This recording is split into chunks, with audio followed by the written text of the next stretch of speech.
I'm headed back to Tokyo in 2 days and figured this would be a good opportunity to go over my travel camera kit with you guys. Show you guys what I'm bringing, what cameras I'm bringing, what lenses I'm bringing, and kind of the thinking behind it all. Very excited for this trip. My first trip it's hard to describe how good that trip was. First off, we got the main camera rig. We have my film camera plus some film. I'm gonna be bringing some Lucky 200 out there, some brand new SD cards, a bunch of lenses, plenty of batteries, DJI wireless mics, filters and step-up rings, and lastly, a lens cleaning kit. First things first, I guess we'll go over the rig. So this is the A7R II hybrid rig that I've set up. Obviously, when I'm taking photos, won't have it set up quite this way, but we have a Field World monitor here. I believe it's the version 6 Pro. I can't remember the exact model of it, but I'll throw the model on screen now.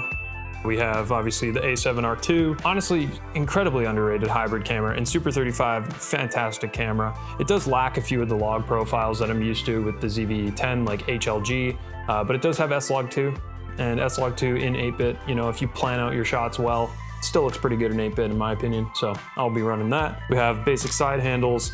This one on the right here, I made it adjustable. This one was an old top handle I had, and I had this little magic arm for my suction cup mount. So pretty much I can adjust this guy however I would like. I usually set it just over the wrist as kind of a support. The more points of contact you have on the camera, the better. So that way I can have not only my hand on the camera, but it's supported by the wrist, side handle, and yeah, get locked in. Got that set up.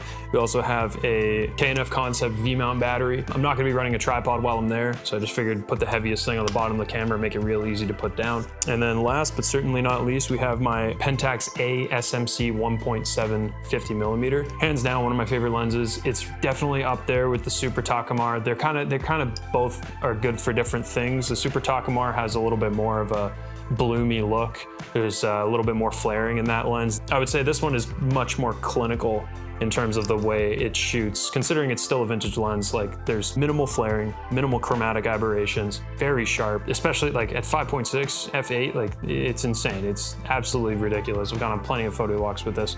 I would say near the middle apertures, this and the Super Takumar 55mm f2, it's like they're almost the same lens. They're so close. This one just has a little bit of a faster wide open aperture. So for night photography and things like that, definitely want to bring it. But yeah, that's the simple main camera rig. I assume this lens is going to be glued on there, as well as the Minolta 28mm I have that I'm shooting right now with. So unfortunately I can't show you that.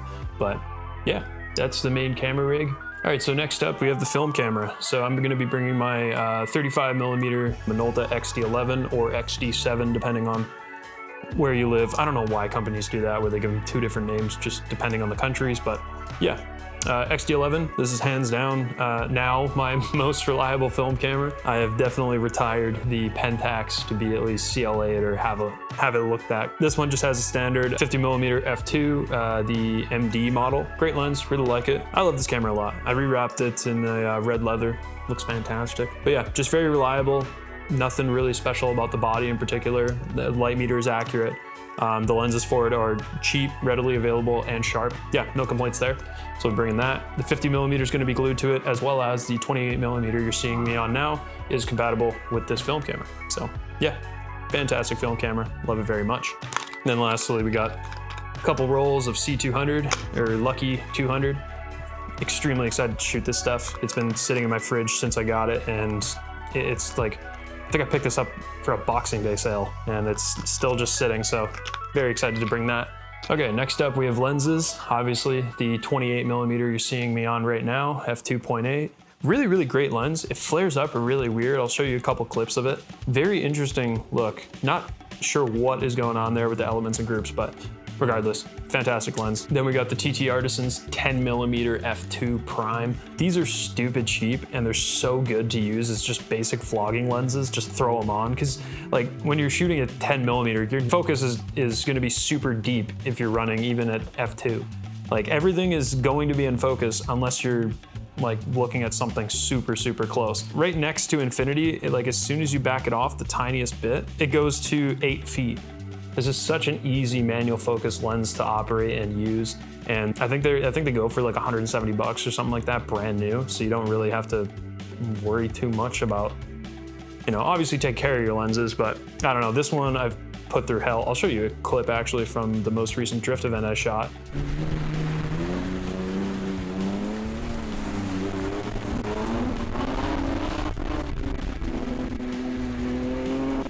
I almost flooded that camera, but yeah, very good lens, very easy vlogging lens, just easy to throw on. You don't really have to worry about focus too much, even though it's a manual focus. This one I'm still a little bit on the fence about bringing, but the Helios 44M. I recently picked up this lens and I haven't shot a ton with it. Yeah, it does the swirly thing. It's kind of only really like great for that. There's at least 3 or 4 Soviet factories that produce these lenses, some with varying quality. Mine actually came out of, I can't remember which factory it is, but mine came out of the worst factory. The one that like over-oiled the blades, the construction was a little bit rushed, but it works great, it looks great. It's just kind of, it's a little bit of a one-trick pony, especially for like a 58mm. This will probably stay. I do really want to bring it, and if I throw everything in that bag with, you know, my laptop, everything like that, if it fits, I'll take it, but kind of indifferent about it. Then I couldn't go without at least one zoom lens. So this is my Sigma 28-70 3.5 to 4.5 variable aperture zoom lens. Is that not a mouthful or what? This is also for the Minolta. Great zoom lens. It's not parfocal, but it's very close. So you can do crash zooms and stuff like that, so I'll be getting some pretty interesting shots with this. I'm mainly bringing this for the film camera. Like if we have a very, very bright sunny day, I'm not really concerned about, I'm not gonna run a prime with an ND filter or anything like that. I'm probably just gonna run this because last time I was there, this gave me really, really good luck. Yeah, fantastic lens for just daytime shooting, especially with film. And yeah, it renders pretty damn great, even on digital. It does flare really crazy. It has some like wild rainbow flares, but I'm assuming that's just because the coatings are breaking down. This is a very, very cheap lens even when it came out. Very good lens, use it all the time, love to use it. Obviously we have the batteries and charger. Like the V-mount with the dummy battery, it's a little bit much. So there's probably gonna be some nights where we just go shoot and pop a couple of these in. Gotta bring those just in case, because it's a little bit cumbersome to be running around with a massive, like, I don't know, this isn't the heaviest version of this rig. This is the lightest I've been able to make this rig while keeping everything on it. Just because, you know, there's no rail system on it. There's no ability to mount a tripod just because the battery's on the bottom. And yeah, I figured this would be the best like run and gun setup. And also like I still have the strap mounts on it, so I can still throw the straps on this as a third kind of support for when I'm shooting. And yeah, anyways. All right, and then obviously filters and a step-up ring kit. Just because I run 72mm NDs for most of my lenses. So we have the K&F Concept Nano X variable ND, 72mm. This is a killer ND filter. Even when you have it like really, really pulling a lot of light out, if you want to run like, you know, 1.4 aperture in bright daylight, this doesn't actually affect the white balance as much as I thought it would. If you're pulling a lot of light from the image and you're running this thing maxed out, on cheaper ones, you'll usually have to re-white balance. This one I've had very, very good luck with. I don't really have to re-white balance anything. And especially if I'm gonna be possibly throwing step-up rings onto a film camera, I wanna make sure it's completely unaltered, because obviously with film, the film is white balance. The film has its own white balance. So I don't really want to be affecting that whatsoever when it comes to taking those film shots. So yeah, very good ND filter. The CPL is currently on, I just have a basic 49mm CPL from K&F Concept as well. It's currently on the Pentax. And then I have another 49mm newer ND filter. This one is just for digital. It's mainly just for like popping on if I really need to. But for film, I'm gonna be sticking with the 72mm just to play it safe and avoid any difficulty with white balancing. This one in particular is very, very bad. It goes very blue when you need to pull a lot of light out. Like, you know, for example, bright daylight running f2, you definitely want to avoid using this on film because it will affect your white balancing. Last, probably the most important thing you will need if you ever go on a trip like this, you know, you're traveling, going to shoot or whatever, basic lens cleaning kit, especially a blower. You'll want that for your sensor. You want just like some basic small amounts of lens cleaning fluid. And then also you can toss in here like, you know, all sorts of like Allen wrenches, things like that, if you need to adjust your kit.